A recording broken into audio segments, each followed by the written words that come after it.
Em nome do Pai, do Filho e do Espírito Santo. Amém. Ave Maria, Virgem poderosa, Imaculada Conceição, Rainha das Vitórias, que as vossas lágrimas de sangue destruam as forças infernais que se levantarem contra o ouvinte do programa Oração da Manhã, aqui na nossa Diocese de Formosa, no estado de Goiás, bem como contra o ouvinte que escuta o nosso programa e reza conosco fora da nossa diocese. Deus seja louvado pela sua vida. Salve Maria Imaculada, Santa Mônica, rogai por nós. Bem, hoje nós lembramos Santa Mônica, mãe de Santo Agostinho, do século IV, que, pelo poder da oração assídua e confiante por suas lágrimas, alcançou a transformação espiritual do seu filho Agostinho. No livro das Confissões é delineada sua figura de mãe cristã e de contemplativa atenta às necessidades dos humildes e dos pobres. O colóquio entre Mônica e Agostinho revela-nos a profundidade de seu espírito todo voltado para a Pátria Celeste. E quem quer chegar à Pátria Celeste é preciso entender que precisa lutar contra os vícios e acolher as santas virtudes. Compartilho contigo hoje, prezado ouvinte, 3 vícios que amanhã vamos completar a meditação porque o texto é longo: tibieza, frieza, desânimo. A tibieza, a frieza e o desânimo no serviço divino e no bem espiritual próprio nascem da cegueira, que como um castigo escurece e ofusca a graça. Consequência natural do afastamento da graça é o pecado venial, que produz esses terríveis inimigos que tanto mal causam ao caminho do espírito. O pecado venial esfria e entorpece o coração, submergindo-o no desânimo mais profundo. Tira do coração a preocupação pelas coisas de Deus e introduz na alma manchada uma falsa piedade. Embaça a imagem de Deus no coração, com a poeira de seus pecados veniais. A alma fria pelo pecado venial não se perturba com nada, vê com indiferença e fastio tudo o que é santo e divino. A alma tíbia quase sempre carrega consigo, em maior ou menor grau, a hipocrisia. Dela se vale com frequência para aparentar o que deveras não sente. Às vezes, um resquício de remorso passa pela alma tíbia, feito um raio, mas a inércia que carrega em si é tamanha que vence todo o impulso da graça e vem a tocá-la. A tibieza é mais odiosa para o meu coração que a frieza. Esta tem um remédio e uma graça de Deus pode curá-la totalmente. A tibieza, porém, leva a alma a pecar despreocupadamente, apoderando-se dela para sempre, a não ser que intervenha minha onipotência para salvá-la. A tibieza circula habitualmente pelo mundo das almas. Entretanto, nas comunidades religiosas é uma praga especial e extremamente prejudicial. Jesus, nas comunidades religiosas, existem pecados veniais? Oh, sim! E quantos? Existem, e numa quantidade assombrosa. Isso é possível, Senhor? Sim, é possível. E é por culpa da tibieza. Uma coisa arrasta a outra. E essa relação entre tibieza e pecado, nas almas religiosas, muitas vezes só termina com a morte. A praga da tibieza expulsa do coração o Espírito Santo, que é fogo e amor ativo, e é inimigo da frieza e da tibieza. Esse inimigo capital das almas causa muitos estragos nos espíritos, debilita-os no cumprimento do bem e os torna capazes de todo o mal. Uma alma que queira me amar jamais deixa esses inimigos maléficos acerrarem ou se acercarem de suas portas e arrastá-la impiedosamente à eterna condenação. Esses inimigos impeli-la iam àqueles grandes males que a princípio contemplavam com horror. Mais tarde, porém, familiarizada com eles, render-se-ia a seus braços. Ninguém faz muito caso da tibieza, apesar de ser uma das armas mais queridas de Satanás, com que aplica golpes certeiros, muitas vezes mortais às almas aparentemente piedosas, que em sua maioria, porém, pertencem ao demônio. Não digo que, pertencendo a Satanás, acabarão necessariamente todas no inferno. Digo que representam uma seara especial em que ele se recreia, entretendo-as e enganando-as, como bem sabe fazer. Satanás é malicioso e astuto.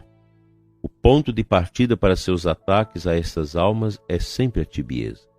A tibieza ajunta na outra vida muito tempo de purgatório para as almas que são sua presa. Interessante essa meditação de hoje, pois nós precisamos ter o cuidado com os pecados veniais, porque eles são pecados mais simples, mas vão abrindo caminhos, trieiros, estradas dentro de nossa vida interior que terminam por nos levar ao pecado mortal. Os pecados veniais precisam ser confessados e precisam ser eliminados de nossas vidas pela prática das virtudes, pela mortificação, pela renúncia. Isso é indispensável para as nossas almas, para as nossas vidas. E a tibieza é esta preguiça espiritual, essa falta de piedade. Você vai à missa, mas não entra dentro do âmago do sacramento. Você confessa, mas por confessar. Você não adora com confiança, com profundidade. O coração vai se tornando vazio, tíbio, fraco. É uma tentação constante, é uma miséria isso, que a gente precisa, com toda a força da alma, relutar contra isso. Tibieza, frieza e desânimo são males que estão muito presentes nas nossas famílias, até mesmo nas nossas crianças, e essas coisas vão entrando no mundo hoje. Grande parte da nossa juventude, até mesmo do mundo adulto, hoje não quer nem saber de escutar isso. Isso não tem mais sentido. As pessoas já foram todas anestesiadas por esta mentalidade da nova ordem mundial que vai tirando o sagrado da vida das pessoas. Isso não é de espantar que entra também na nossa vida de sacerdotes.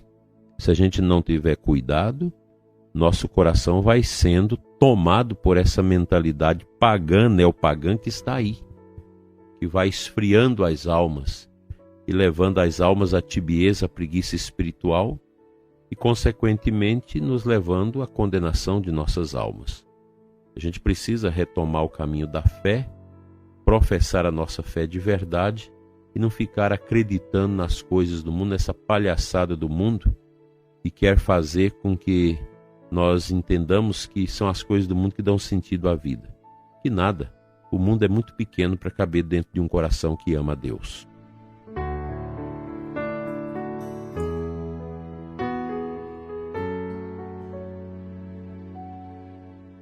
A aclamação ao Evangelho da missa de hoje, João 13:34.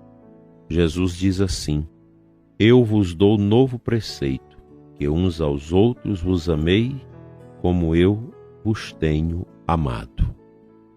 A gente vence muitos desses vícios medonhos e estranhos com a prática da caridade, com a prática do amor ao pobre, do amor ao que sofre, da prática do bem, da caridade, A gente vê tantas pessoas que têm essa inclinação prioritária em suas vidas. Cuidar dos outros, cuidar do pobre, cuidar dos que sofrem.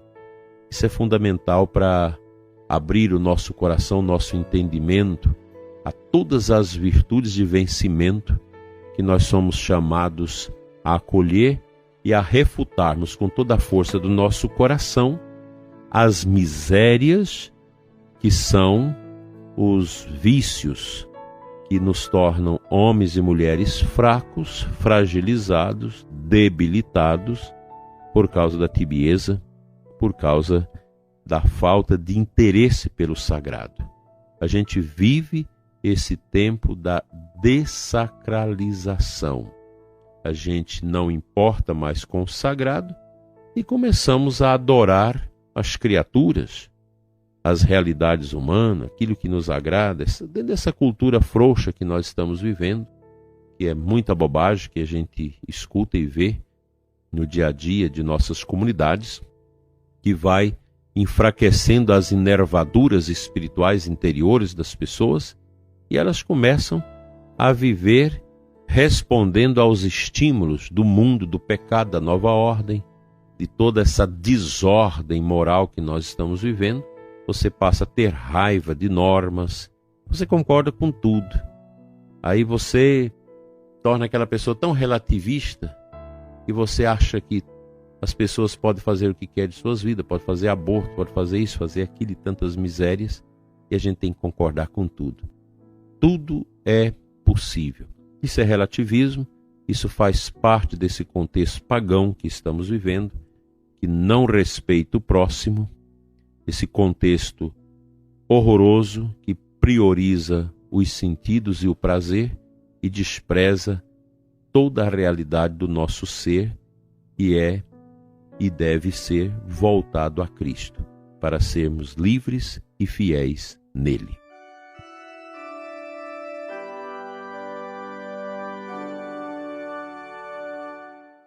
Pai Santo, Deus de amor, eu quero orar pelos doentes, quero orar pelos que estão desanimados, tristes.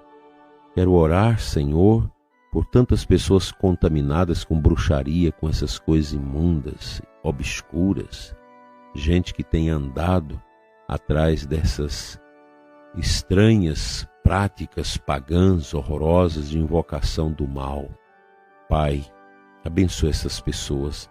Abençoa os que estão nos hospitais, os que estão passando por tormentos por causa de doenças graves. Abençoa-os, renova-os, abençoa os médicos, abençoa os profissionais da saúde que cuidam dos enfermos. Abençoa, Senhor, as pessoas nas famílias que zelam também dos enfermos e idosos em seus lares. Que nós tenhamos uma grande alegria, Senhor, por cuidar daqueles que sofrem e estão sobre a nossa orientação. Fica conosco, Senhor, enche-nos de alegria e contentamento por fazer o bem. Assim seja. Amém.